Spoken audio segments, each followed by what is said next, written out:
you're filming people's private property, okay, you could be committing offences. What? Right? Voyeurism.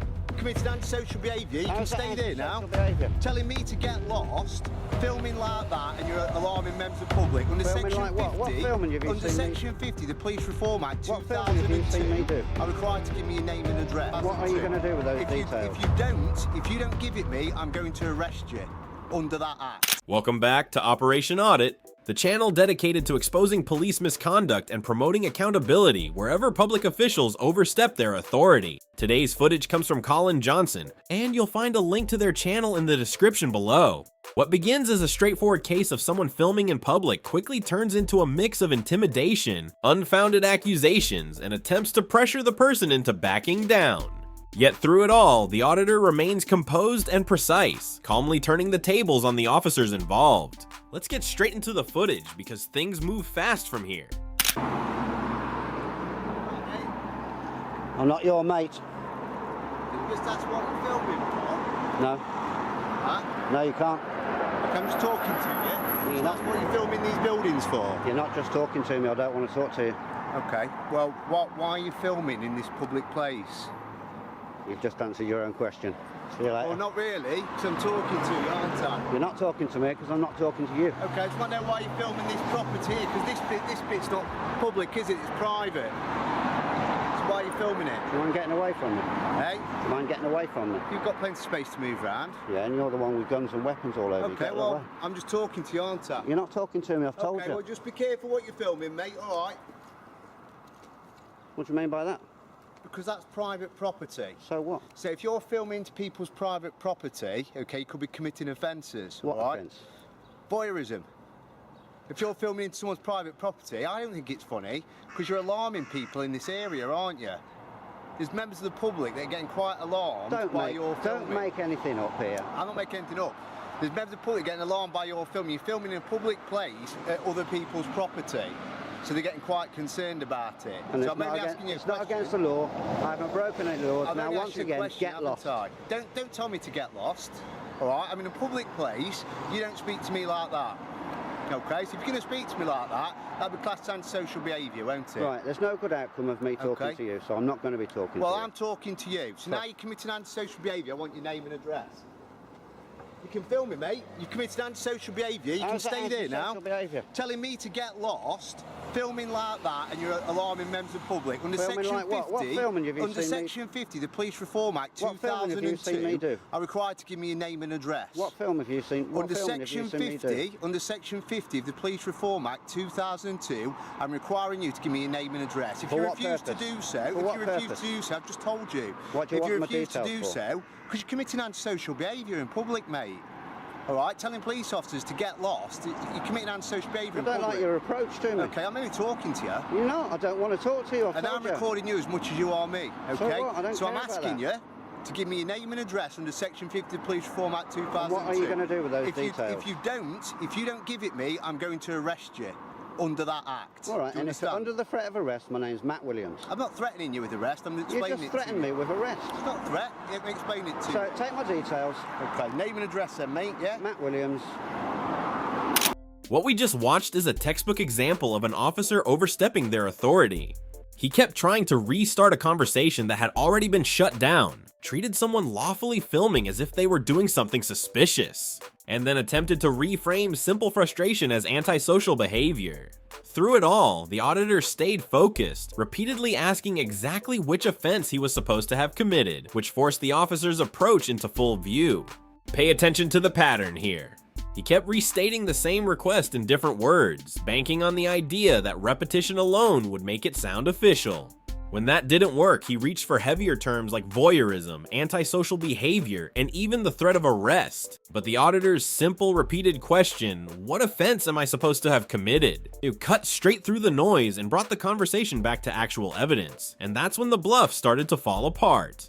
This is essentially a real-time test of whether a legal justification can hold up under scrutiny, and once that question kept coming back, the officer's position had nothing left to stand on. Staying calm and sticking to the facts will always outlast someone trying to sound more authoritative than the law actually allows.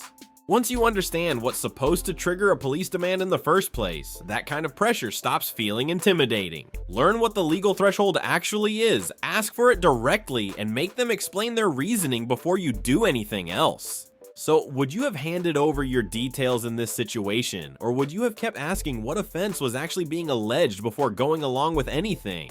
So, take my details. Okay, name and address then, mate, yeah? Matt Williams.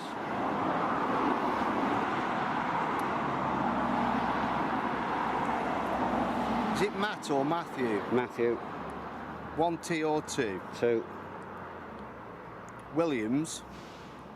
Is it Williams? Yes.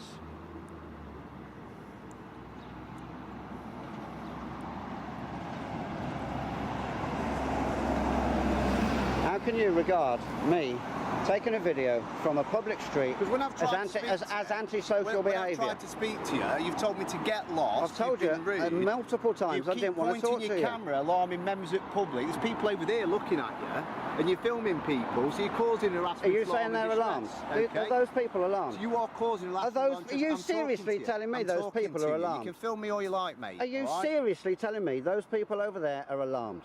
You're concerning people, and you're pointing it at a busy road. So what? I'm pointing it at a busy road. What's the offence in that? To get lost, is it? Well, I told you not to talk to me in the first place, yet you persisted and harassed me. I have to, don't I? It's not harassment, mate, is it? When I'm investigating. Don't call me mate. I am not your mate. It's a colloquial term. No, it ain't. Not with me, it ain't. Where do you live, Matthew?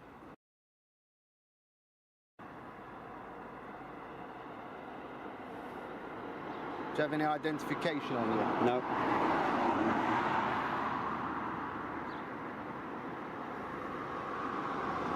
Have you got anything where I can prove your identification? No. Well, I don't know you are who you say you are then, do I?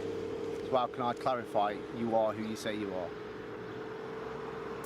What we're seeing here is a classic case of using paperwork as pressure.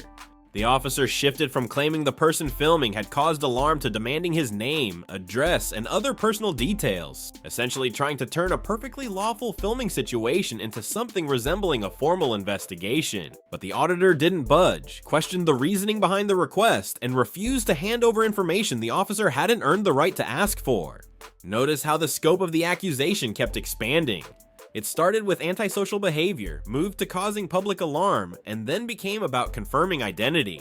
That progression wasn't random, it's a common tactic. When the original justification starts looking shaky, the focus shifts toward extracting personal details instead.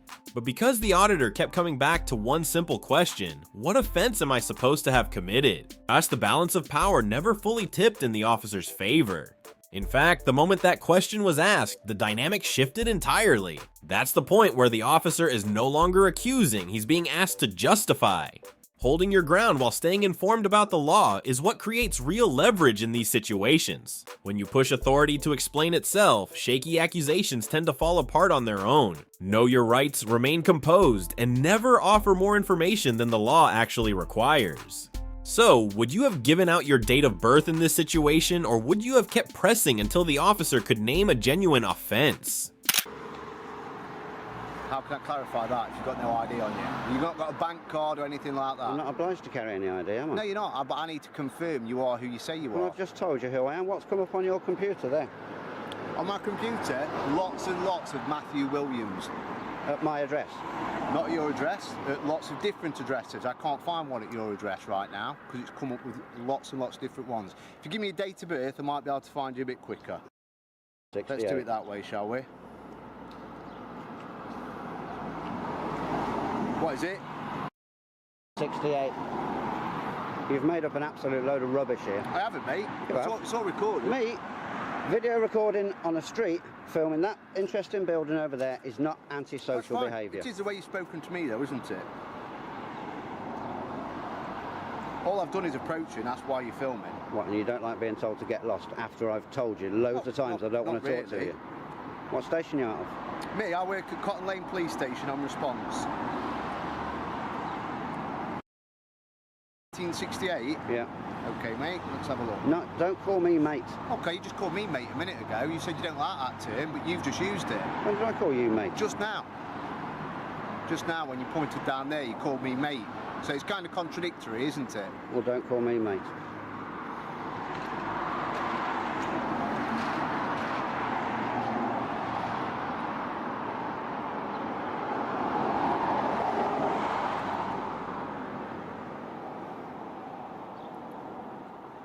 Okay, no worries, there's no marks on you or anything, you're not wanted to do anything.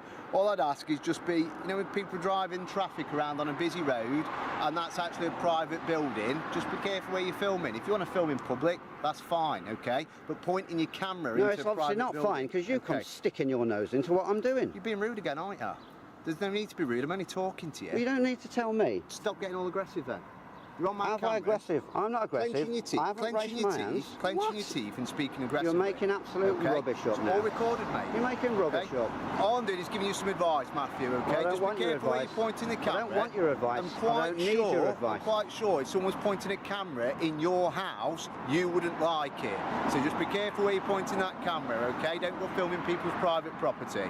From this public street, I will point this camera wherever I want. All right, no, well, not in people's private property, you won't. All right, we'll be speaking again, won't we? Okay, take the advice or not, it's up to you. All right, thanks for your time. This part of the interaction says a lot on its own. The officer dropped the antisocial behavior angle entirely and shifted instead into criticizing tone, imagining hostility that wasn't there, and suggesting that filming became a problem simply because a private building happened to be in view. The auditor didn't let that slide, pointed out the inconsistencies right away, and refused to sit through what amounted to a thinly veiled warning. Notice the shift in strategy. Once the original accusation fell apart, the officer pivoted to commenting on attitude, demeanor, and even claimed to notice things like clenched expressions that weren't actually happening. That's not a coincidence, it's a pattern. When there's no real offense to point to, the interaction has to be sustained through emotional pressure instead. But because the auditor kept steering things back to the facts, that approach never gained any traction. This is really the turning point in the whole exchange. The mention of a private building might have sounded significant at first, but it doesn't hold up against the public's right to film from a public street. Once you understand your rights in public spaces, vague warnings lose all their weight. Stay calm, hold your position, and make sure authority is the one doing the explaining, not you. So, would you have taken that warning at face value, or would you have challenged it the way this auditor did when the officer suggested that filming near a private building changed the rules? Let us know your answer in the comments, and if you found this valuable, don't forget to like this video and subscribe to the channel, because knowing your rights only matters when people actually put that knowledge into practice.